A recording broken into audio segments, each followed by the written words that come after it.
Hi hello ನಮಸ್ಕಾರ ಸ್ನೇಹಿತರೆ. ನಾಡಿನ ಸಂಚಿಕೆಯಲ್ಲಿ ಏನಾಗ್ತದೆ ಅನ್ನೋದನ್ನು ತುಂಬಾ ಕ್ವಿಕ್ಕಾಗಿ ನೋಡ್ಕೊಂಡು ಬರೋಣ ಬನ್ನಿ. ಇಲ್ಲಿ ಪ್ರೇಮ ಇನ್ನೇನು ಸತ್ಯ ಹೇಳಬೇಕು ಅನ್ನೋದ್ರ ಒಳಗಡೆ ಫಸ್ಟ್ ರಾಮ್ ತಡಿತಾರೆ. ನಂತರ ಕಾವ್ಯ ಸಾಕ್ಷಿ ಸಮೇತ ಬಂದು ಇದಕ್ಕೆಲ್ಲ ಕಾರಣ ಸ್ನೇಹಾನೇ ರಾಣಿಗೆ ದುಡ್ಡು ಕೊಟ್ಟು ಇಷ್ಟೆಲ್ಲ ಮಾಡಿಸಿದಾಳೆ, ನನ್ನ ಹತ್ರ ಸಾಕ್ಷಿ ಇದೆ ಅಂತ ಹೇಳಿ ತೋರಿಸ್ತಾಳೆ. ಇಲ್ಲಿ ರಾಣಿಗೆ ಅವರ ತಂದೆ ಆಪರೇಷನ್ಗೆ ಮನೆಗೆ ಕೊಂಡ್ಕೊಳ್ಳೋದಕ್ಕೆ ಅಂತ ಹೇಳಿ 24 ಲಕ್ಷ ದುಡ್ಡು ಕೊಟ್ಟಿದ್ದಾಳೆ.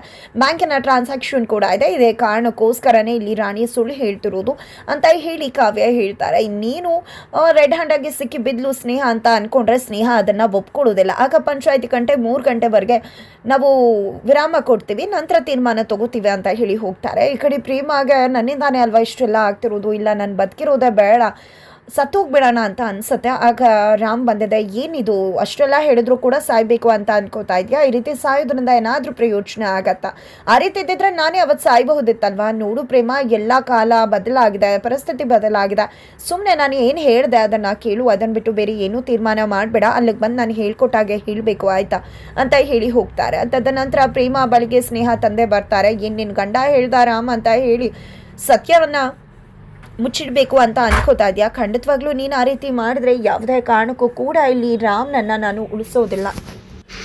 ಇಲ್ಲಿ ರಾಮ್ಗೆ ಎಂಥ ಅವಮಾನ ಆಗತ್ತೆ ಗೊತ್ತಾ, ಇಡೀ ಜೀವನ ತಲೆ ಎತ್ಕೊಂಡು ಓಡಾಡಬಾರ್ದು, ಜೊತೆಗೆ ನಿನಗೆ ಮೋಸ ಮಾಡ್ದಾನೆ ಒಂದು ಹೆಣ್ಣಕ್ಕೆ ಅಂತ ಹೇಳಿ ಅವನ ಬಗ್ಗೆ ಕೆಟ್ಟದಾಗಿ ಎಲ್ಲರೂ ಕೂಡ ಮಾತಾಡ್ತಾರೆ. ಅವನ ಒಂದು ಲೈಸೆನ್ಸ್ ಕೂಡ ಕ್ಯಾನ್ಸಲ್ ಆಗುತ್ತೆ, ಅವನು ಬದುಕಿದ್ದು ಸತ್ತ ಹಾಗೆ ನಿನ್ನ ಕಣ್ಮುಂದೆ ಇರ್ತಾನೆ. ಅದ್ರ ಬದಲು ನನ್ನ ಮಗಳ ಜೊತೆ ಅವನು ಮದುವೆ ಆದರೆ ಖಂಡಿತ ಹೇಗೋ ಅವನಾದರೂ ಚೆನ್ನಾಗಿರ್ತಾನಲ್ವ, ಯೋಚನೆ ಮಾಡು ಪ್ರೇಮ ಅಂತ ಹೇಳಿ ಹೋಗ್ತಾರೆ. ಇದನ್ನು ಮಹಾದೇವ್ ಅವರು ಕೇಳಿಸ್ಕೊಂಡ್ಬಿಡ್ತಾರೆ.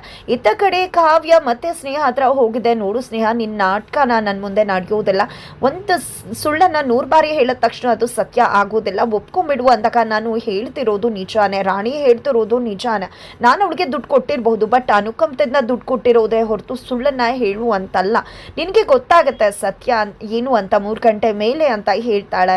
ಇಲ್ಲಿ ಸ್ನೇಹ ಕೊನೆಗೂ 3 ಗಂಟೆ ಆಗತ್ತೆ, ಪಂಚಾಯತಿ ಕಟ್ಟಿಯವರು ಬರ್ತದಾಗೆ ಪ್ರೇಮ ನಾನು ಏನು ಹೇಳ್ತಿದ್ದೇನೋ ಅದೇ ಸತ್ಯ, ರಾಣಿ ಮತ್ತು ಸ್ನೇಹ ಇಷ್ಟೊತ್ತು ಹೇಳಿದ ಎಲ್ಲವೂ ಕೂಡ ಸತ್ಯ, ನನಗೆ ರಾಮ್ ಮೇಲೆ ಪ್ರೀತಿ ಆಗಿತ್ತು, ಹಾಗಾಗಿನೇ ನಾನು ರಾಮ್ ಸ್ನೇಹನ ಪ್ರೀತಿ ಮಾಡ್ತಿದ್ದಾನೆ ಅಂತ ಗೊತ್ತಾದಾಗ ಮಹಾದೇವ್ ಅವ್ರ ಜೊತೆ ನನ್ನ ಮದುವೆಯ ನಿಶ್ಚಯ ಆದಾಗ ನಾನೇ ನಾಟಕ ಮಾಡಿ ಅವನು ಕಿಡ್ನಾಪ್ ಮಾಡಿದ್ದಾನೆ ಅನ್ನೋ ರೀತಿಯಲ್ಲಿ ಸುಳ್ಳನ್ನು ಬೆಂಬಿಸಿ ನಾನು ರಾಮ್ನನ್ನ ಮದುವೆ ಆದೆ ಅಂತ ಹೇಳಿ ಸತ್ಯವನ್ನು ಹೇಳಿಬಿಡ್ತಾಳೆ. ಈ ಒಂದು ವಿಷಯವನ್ನು ಕೇಳಿದೆ ಪಂಚಾಯಿತಿಯವರು, ಕಲ್ಯಾಣಿಯವರೇ ನೀವೇನಾದರೂ ಸ್ನೇಹಾಗೆ ಮದುವೆ ಮಾಡಿಸ್ತೀನಿ ಅಂತ ಮಾತು ಕೊಟ್ಟಿದ್ರೆ ಈಗಲೇ ಮಾಡಿಬಿಡಿ ಅಂದಾಗ ಕೊನೆಗೂ ಇಲ್ಲಿ ಕಲ್ಯಾಣಿಯವರು ಮದುವೆ ಮಾಡಿಸೋದಕ್ಕೆ ಮುಂದಾಗ್ತಿದ್ದಾರೆ.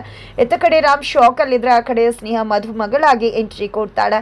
ಪ್ರೇಮ ಕಣ್ಮುಂದನೆ ಇಲ್ಲಿ ರಾಮ್ ತಾಯಿ ಸ್ನೇಹ ಕುತ್ತಿಗೆಗೆ ತಾಳಿ ಕಟ್ಸೋಕೆ ರಾಮ್ ಕೈಯಿಂದ ಮುಂದಾಗ್ತಿದ್ದಾರೆ. ಹಾಗಿದ್ರೆ ಏನಾಗುತ್ತೆ ಮುಂದೆ ತಿಳ್ಕೋಬೇಕು ಅಂದರೆ ಮುಂದಿನ ವಿಡಿಯೋಗೆ ವೇಟ್ ಮಾಡೋದನ್ನು ಮರಿ.